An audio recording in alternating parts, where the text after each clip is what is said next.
it to me for the rest of your lives!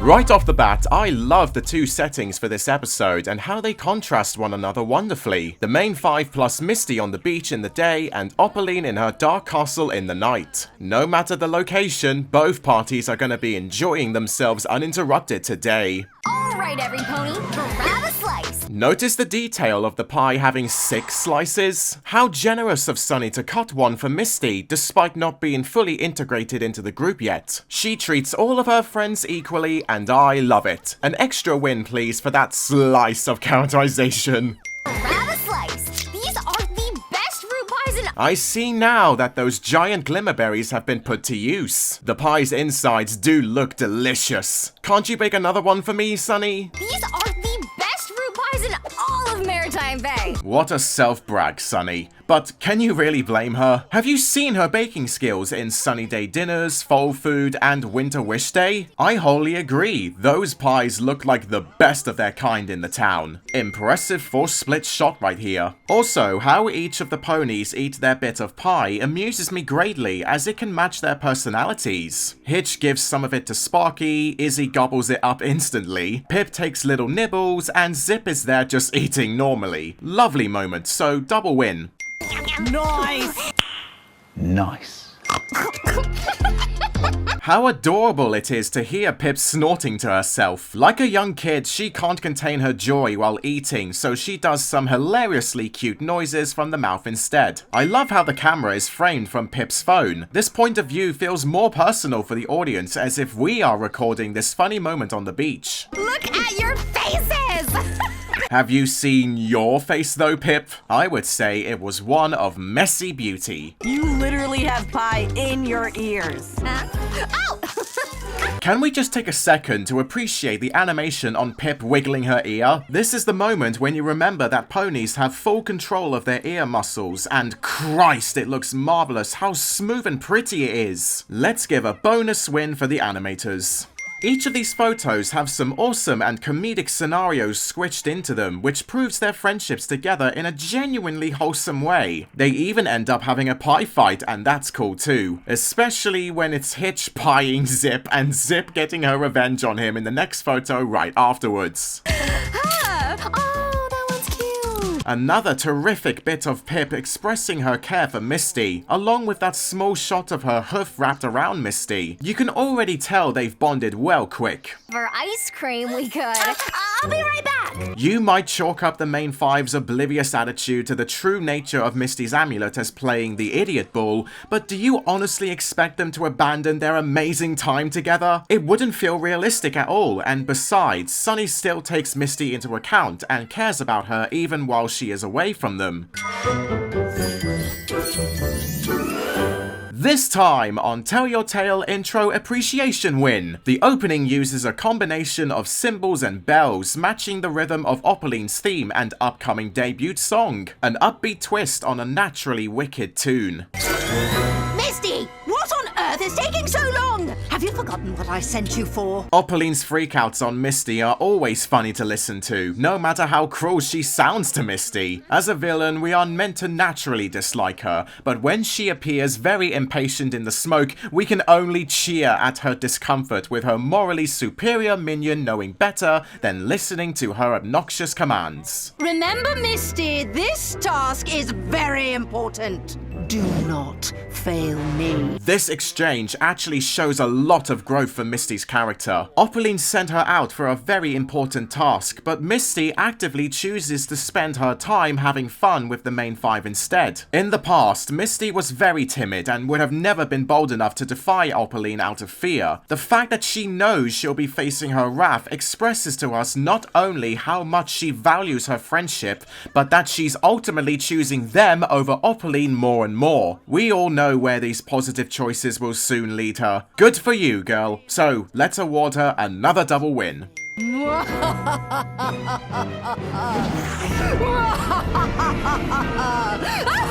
This transition is spectacular and one of my absolute favorite sections of the episode. How the scene zooms in through the open eye of the necklace like a vortex is visually impressive before it reaches Opaline in her castle. The dark purple palette of colors to give us an obvious hint to where we're going pairs greatly with the suspenseful music and Opaline's laughs. Triple win. It seems that Opaline suffers throat ailments from maniacally laughing and yelling constantly, which paves the way for some nice continuity between Tell Your Tale and Make Your Mark. We also see this in the episode Sunny Side Up, with Opaline choking from her laughs.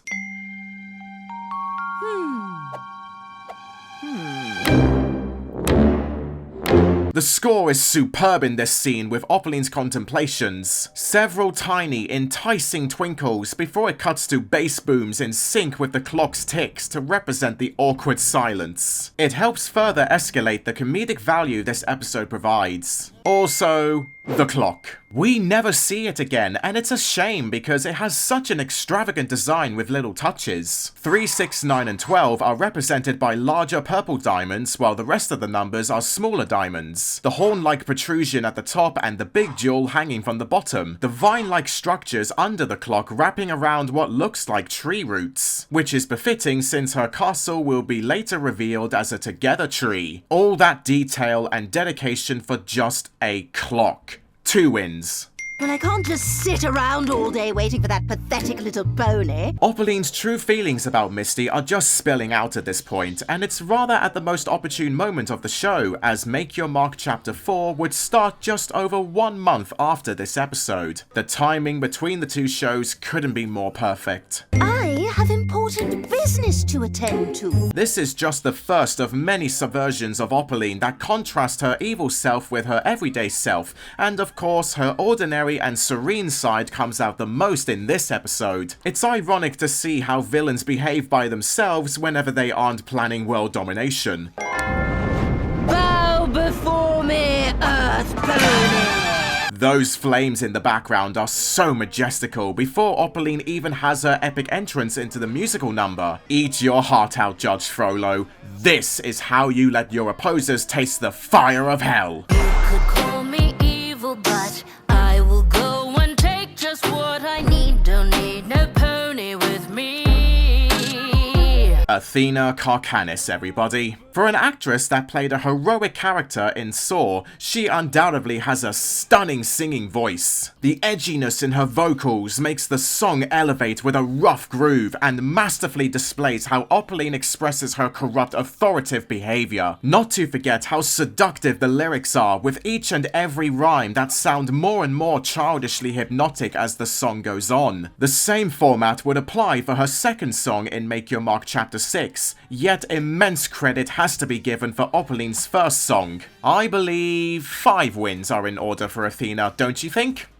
Plus, the fact that Opaline's first song is named after herself is ironically hilarious. It's as if she's claiming the song all to herself and nobody else can join her to steal the spotlight from her. True sadistic, egotistic attitude. You could call me evil, but I will go and take just what I need. Opaline is indeed evil, but she really doesn't believe she is, since everyone around her gave her that label. Now she has decided to use it in the most ridiculous way. Comparable to Dr. Doofenshmirtz from Phineas and Ferb, who is evil for evil's sake, but unlike our adorable mad scientist, Opaline is truly cruel. Isn't this whole episode ultimately one big clothes-changing montage? I counted Opaline going through 6 cape changes, all for the reason of finding the most fear-inducing attire. I'm sure Opaline can relate to all the indecisive people who have too much taste in fashion. But that's what makes me. I apologize, but while I was writing the script for this video, I paused the episode on this exact frame, and I truthfully claim this to be the cutest picture of Opaline ever. No one can stop me. Bow to me. Donate. Excuse me? Did Opaline say donate? Opaline supports charity? Double win! Is it just me that likes to theorize that Opaline was once a punk in her past? Those green spiked shoulder pads are too humorous to think that. Like a lullaby, I'll be singing. I've got the power. The peak of the chorus synchronizing with Opaline lashing her hoof up into the air with her own catwalk's lights beaming is oddly satisfying. And that bird eyes angle looking down on her to fill up the frame, legendary. Did I mention that Opaline has a catwalk? This powerful. Oh, you should be scared.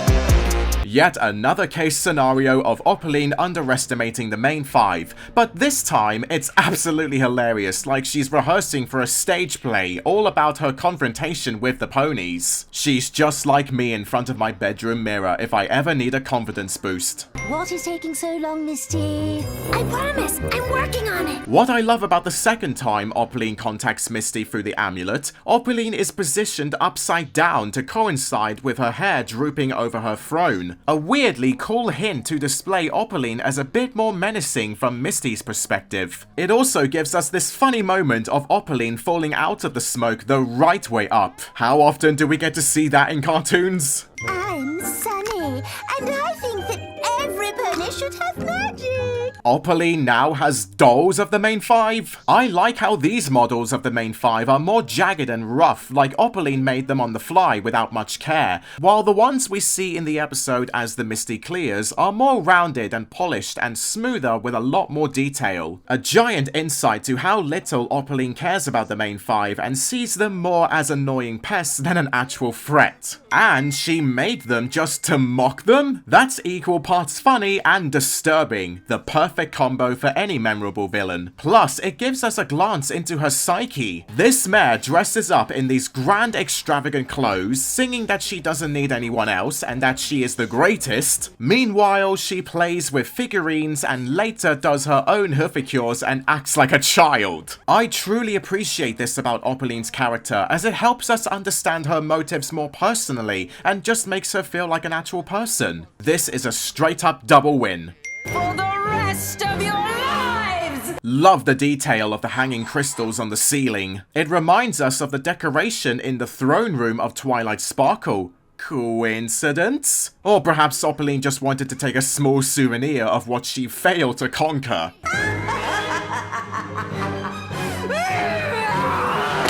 Welcome to Hoofacures with Jazz.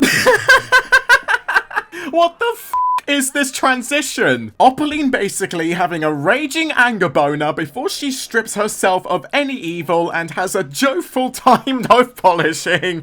The juxtaposition is unbearably amusing. It's splendid to see that Jazz has built up enough confidence to make tutorials and share her skills to others online. That's growth, specifically after the episode All That Jazz. If those videos have reached out to some pony like Opaline, who, let's face it, is the last pony we'd expect to be into something like this, you know Jazz has done something right for herself.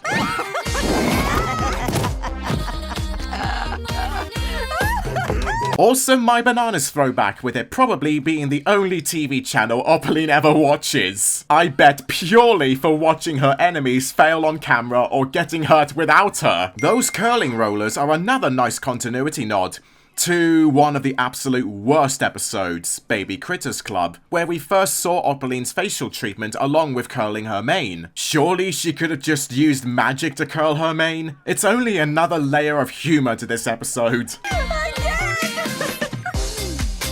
Holy shit!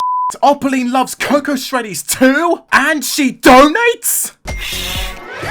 You fool! How did you let a raccoonicorn in here? This pesky raccoonicorn is one of the wittiest additions to the episode. That raccoonicorn deserves an award for keeping Opaline on her hoofs. Kind of similar to how Tom keeps chasing Jerry around everywhere and ends up getting humiliated in the process. Classical cartoon antics. The crown and cape the raccoonicorn wears are also the same accessories from a future episode, The Lone Alicorn, where the raccoonicorns wear them during the DJ dance party. Makes sense since both episodes are written by Jessica Silcock and Naomi Smith.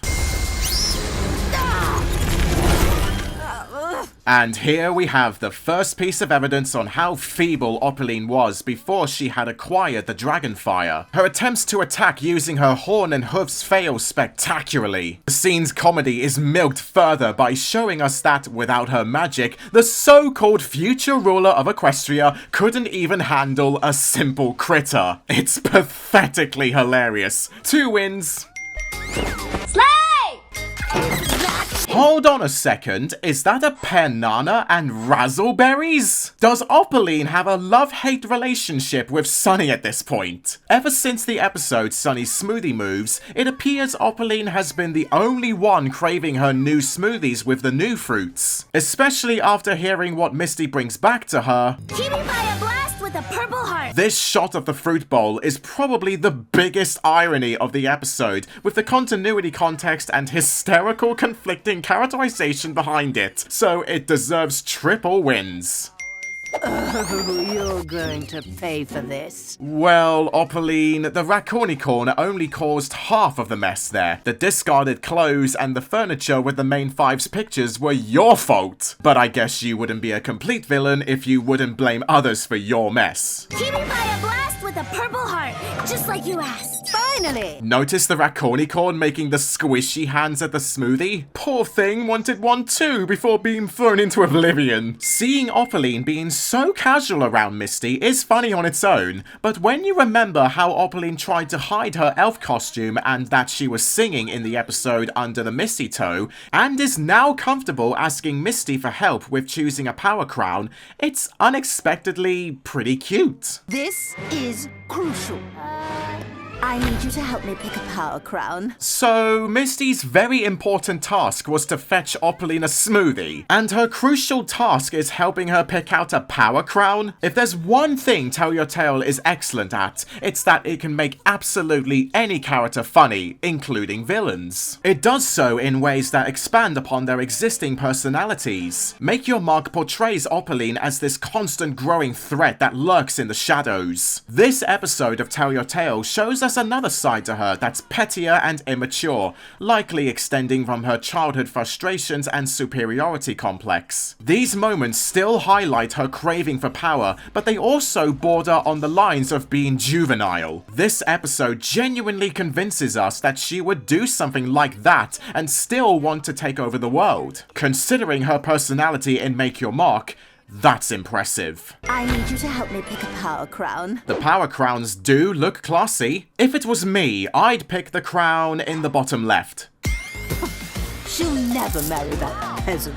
Here's a hint for you all. Mare Family, Mare Problems is the episode that comes next after Opaline Alone. Is Opaline conveying her disgust about Queen Haven's future relationship with Alphabettle? Like she's watching Haven's life play out similar to a soap opera. And thus, Opaline's frenemy relationship with the Raccoonicorn is born. It's ironic that she enjoys the company of a Raccoonicorn, but this one kind of becomes a pet for Opaline. He even ends up filming her fall from power in The Rise and Fall. The fact that the Raccoonicorn actually nods his head agreeing to Opaline's statement is so hilarious. Last 2 wins for this duo. Woo!